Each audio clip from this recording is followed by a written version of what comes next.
रात के 2:30 बज रहे थे और दिल्ली जयपुर हाईवे पर सन्नाटा इतना गहरा था कि टायर की आवाज भी किसी चीख जैसी सुनाई दे रही थी। समीर अपनी कार के हेडलाइट्स के भरोसे उस अंधेरे को चीर रहा था।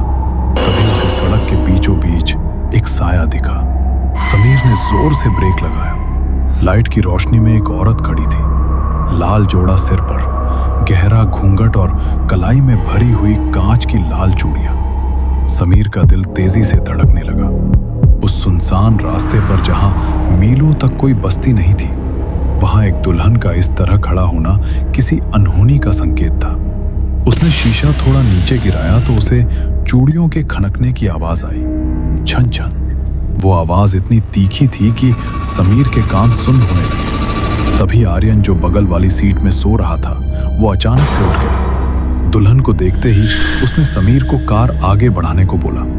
समीर आर्यन की बात तुरंत मान गया और कार तेजी से आगे बढ़ा। उस सुनसान रोड में उनकी कार फिर हवा को चीरते हुए चल रही थी। समीर ने आर्यन को पूछा कि उस दुल्हन की मदद क्यों नहीं करने दी। आर्यन ने उसे बताया कि 3 साल पहले इस रोड में एक दुल्हन की लाश मिली थी। कोई भी नहीं जानता उसके साथ क्या हुआ था। तभी अचानक कार बंद पड़ गई। समीर के बार बार स्टार्ट करने पर भी स्टार्ट नहीं हुआ। समीर हिम्मत जुटाकर नीचे उतरा तो उसे झाड़ियों के पीछे से किसी के रोने की सिसकियां सुनाई दी। उसने टॉर्च जलाई पर वहां कोई नहीं था। बस जमीन पर कुछ टूटी हुई लाल चूड़ियां पड़ी थी। उसने उसे उठाकर आर्यन को दिखाया, पर आर्यन ने उसे फेंक देने को कहा। जैसे ही समीर ने वो चूड़ी फेंकी, हवा का रुख बदल गया और एक अजीब सी सड़न की बदबू पूरे हाईवे पर फैल गई। अब वही दुल्हन कार के बोनट के ठीक सामने खड़ी थी। समीर ने घबराहट में आर्यन की ओर देखा, लेकिन आर्यन अपनी जगह पर नहीं था। उसकी सीट खाली थी। समीर के गले से आवाज नहीं निकल रही थी। उसने पीछे मुड़कर देखा तो आर्यन पिछली सीट पर बैठा था, लेकिन उसकी आंखें फटी हुई थी और वो बेजान होकर खिड़की से सटा हुआ था। उसके गले पर लाल रंग के गहरे निशान थे, जैसे किसी ने उसका गला बुरी तरह जकड़ा हो। समीर ने कांपते हाथों से कार स्टार्ट करने की कोशिश की, पर कार स्टार्ट नहीं हुई। बाहर खड़ी उस औरत ने धीरे धीरे अपना घूंघट उठाया।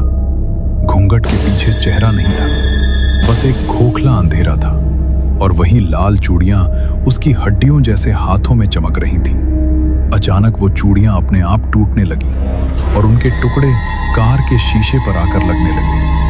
तभी एक जोरदार कड़क की आवाज हुई और कार का विंडशील्ड चटक गया। समीर ने अपनी आंखें बंद कर ली और जोर जोर से हनुमान चालीसा पढ़ने लगा। कुछ सेकंड बाद जब उसने आंखें खोली तो सन्नाटा छाया हुआ था। न वो औरत थी, न सड़न की बदबू। आर्यन अपनी बगल वाली सीट पर खर्राटे ले रहा था, जैसे कुछ हुआ ही ना हो। समीर को लगा कि शायद ये सब एक बुरा सपना था।